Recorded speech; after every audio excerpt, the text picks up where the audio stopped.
A esta hora de la mañana recibimos en TPA Noticias Matinal a Alejandro Villena, es psicólogo y sexólogo clínico. Alejandro, buenos días, bienvenido. Buenos días, gracias por la invitación. Es usted autor del libro ¿Por qué no? Cómo prevenir y ayudar en la adicción a la pornografía.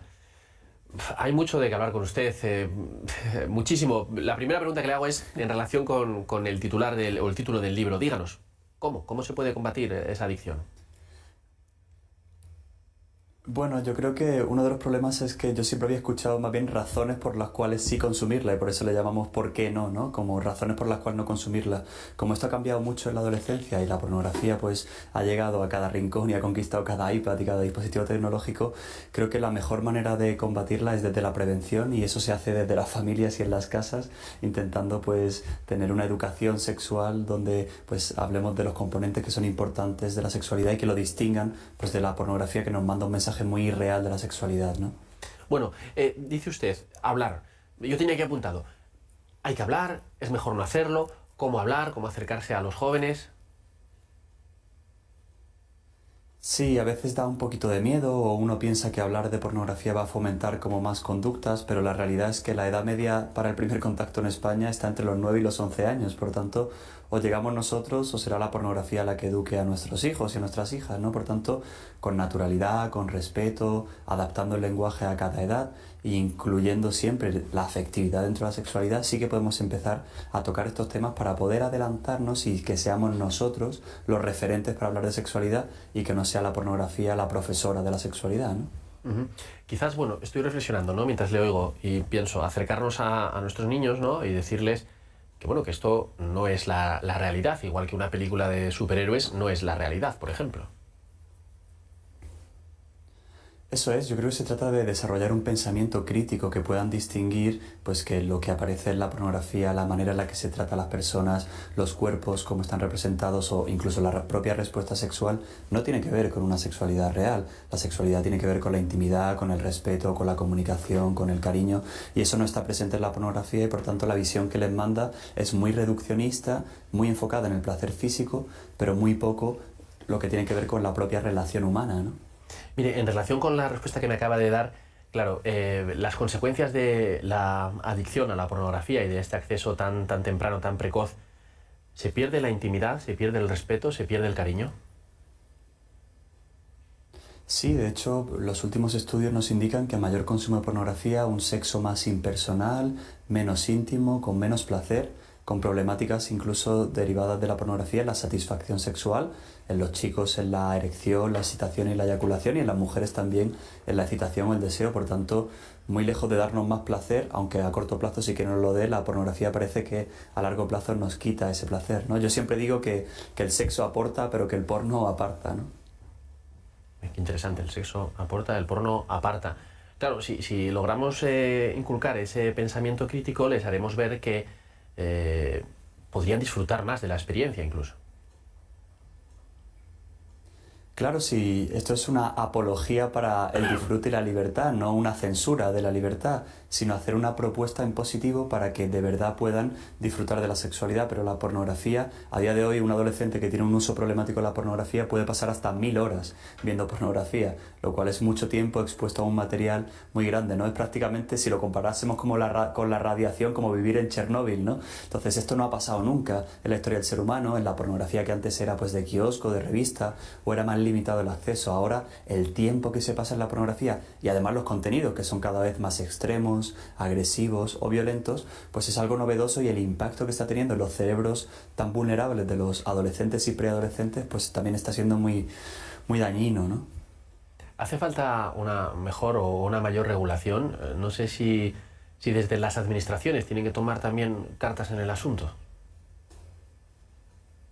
Sí, de hecho estamos colaborando, hemos hecho una propuesta de pacto de Estado junto con Agencia Europea de Transición Digital, Save the Children, Fundación ANAR y nuestra asociación Dar una Vuelta, haciendo una propuesta tanto de un pacto de Estado para la educación sexual como una propuesta de regulación. La Agencia Española de Protección de Datos está muy implicada en poder hacerlo, la Fiscalía de Menores también, tenemos modelos de otros países europeos que ya están implantando este certificado digital, al menos para demostrar que eres mayor de edad, como pasa con las apuestas, con el alcohol o con el tabaco, para que no haya pues un acceso ilimitado a la pornografía en edades muy tempranas donde todavía pues no tengo bien desarrollado la capacidad crítica, la madurez o la responsabilidad, ¿no? Uh-huh. He leído, creo que lo decía usted, la adicción a la pornografía se comporta de manera similar a la adicción a la cocaína. Sí, es un titular muy llamativo, pero es la realidad. Es verdad que nos falta todavía mucha investigación, pero a nivel cerebral el sistema de recompensa se activa igual que en otras adicciones a sustancias o comportamentales. Lo que vemos es que hay una hiperactivación de la dopamina y del sistema de recompensa y eso va produciendo un deterioro en otras áreas que tienen que ver con el control. Es decir, podemos igualar la adicción a la pornografía a la adicción a la cocaína, a la heroína o al cannabis a nivel neurobiológico. Entonces, yo estoy pensando, a ver, un padre, una madre que nos esté viendo ahora, ¿por dónde pasa oye, he tocado aquí algo, ha hecho ruido. ¿Por dónde pasa la solución? Quiero decir, le estoy oyendo a usted, ¿no? Dice, establecer un certificado digital, es decir, es limitar, es darle la espalda al asunto. Me habla usted de una sexualidad sana y libre. ¿Qué es una sexualidad sana y libre? Bueno, yo hablo de acompañar. Yo creo que uno de los grandes problemas que nos estamos encontrando hoy es que hay dos extremos. O un extremo muy restrictivo y muy prohibitivo, o un extremo en el que le doy un iPad desde que tiene 3 años, ¿no? Creo que el acceso a la tecnología es la gran puerta de entrada a la pornografía desde tempranas y tal y como lo hacemos con la hora de llegada a casa, lo hacemos de forma progresiva, vamos viendo si el adolescente pues podemos confiar en él y cumple con los horarios. Pues Internet es un gran océano en el que hay peces muy bonitos y también tiburones muy grandes. Entonces tenemos que enseñarles a navegar poquito a poco, a ir comprobando que pueden tener autonomía y a ir apostando, pues lo que decíamos, por ese pensamiento crítico, por una visión de la sexualidad sana que no solo se base en obtener placer. El problema de la pornografía es que te manda una visión consumista del sexo en el que solo importo yo y solo importa mi placer. Creo que tenemos que mandar un mensaje de que hay que incluir una sexualidad que tenga en cuenta también el placer del otro, la empatía, la comunicación, la sensibilidad para detectar cómo está el otro, porque si no instrumentalizamos a las personas y esto luego pues corremos el riesgo de agresiones sexuales, utilización de contenido sexual y difusión del otro. Lo hemos visto con la inteligencia artificial, con las agresiones sexuales de los menores. Creo que tenemos que hacer un chequeo de qué está pasando con la vivencia de la sexualidad en estas últimas décadas, ¿no? Dice usted cosas muy interesantes y yo estoy pensando, le han preguntado alguna vez, ¿no será mejor quitar los móviles a nuestros niños y niñas, a nuestros jóvenes? Bueno, pues hay un gran debate, ¿no? Ahora mismo, y de hecho hay algunos movimientos que están luchando por prohibir los móviles a los 16 años. Bueno, creo que esto, por lo menos hay que poner el debate sobre la mesa. El cerebro de los niños no está preparado para esa hiperestimulación. Las redes sociales, toda la industria que compite por la atención del entretenimiento, pues está dejando un impacto muy grande porque, los adolescentes pueden llegar a revisar el móvil incluso 98 veces al día y esto es un número muy elevado, ¿no? Por tanto, creo que no sé si la solución es prohibirlo, pero al menos hay que equilibrar con la sociabilización, con el contacto humano, con las actividades al aire libre, con el deporte, o sea, lo que hemos hecho toda la vida cuando éramos niños y cuando éramos niñas, y luego pues también ir preparándolos para un mundo digital donde van a vivir, pero a edades muy tempranas siempre este acceso a la tecnología va a ser nocivo porque su cerebro no está preparado para ese sonajero digital tan potente que es el teléfono móvil, ¿no? ¿A qué edad cree usted que sería una buena edad para que tuviera un móvil? Pues creo que antes de los 12 yo bajo ningún concepto daría un teléfono móvil de forma ilimitada y con acceso a internet de forma ilimitada, y a partir de los 12 empezaría a hacerlo de forma progresiva, haría un contrato con los adolescentes para ir viendo si cumplen las normas y que poco a poco lo vayan haciendo. Es verdad que algunos expertos en la infancia defienden que hasta los 16 no debería ser así. Bueno, esto habría que estudiarlo y habría que verlo a nivel también neurobiológico y más o menos pues hacer unas pautas de consenso internacional para ver cómo abordamos en las escuelas y en las casas este tema, pero yo creo que mínimo a los 12 años. Y mire, hacía usted mención, ¿hay una relación directa entre la adicción a la pornografía y las agresiones sexuales o el maltrato?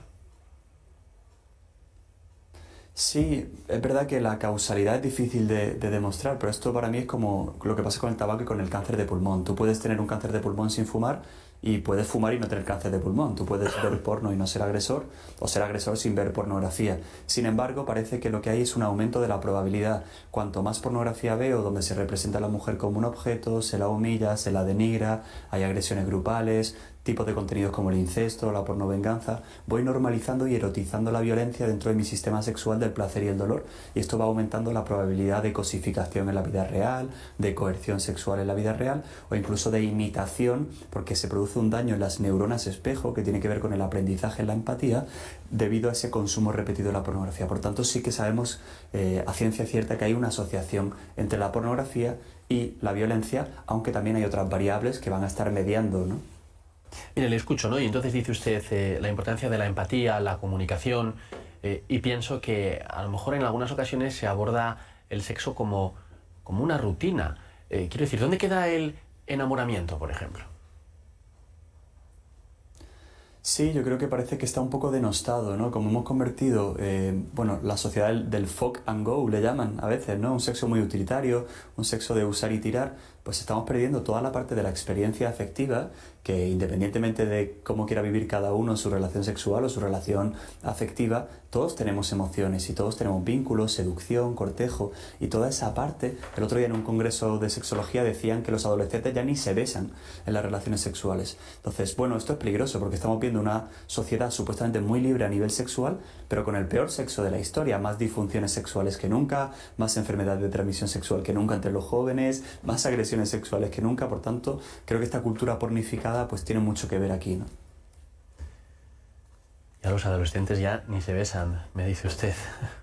¿Debería abordarse en las escuelas? ¿Debería de, no sé, haber algún tipo de campaña en las escuelas, en los colegios, para que nuestros niños y niñas estén más preparados?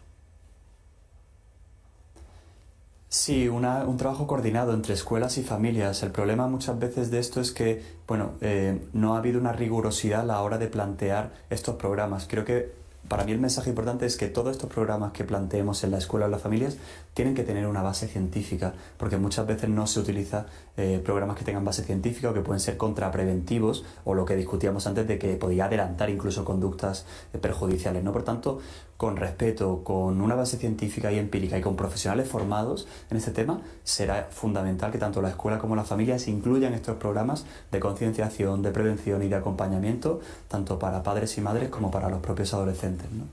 Dígame, los que tenemos hijos todavía muy pequeños, que no hemos llegado a esa época, pero estamos mirando el futuro, ¿podemos ser optimistas?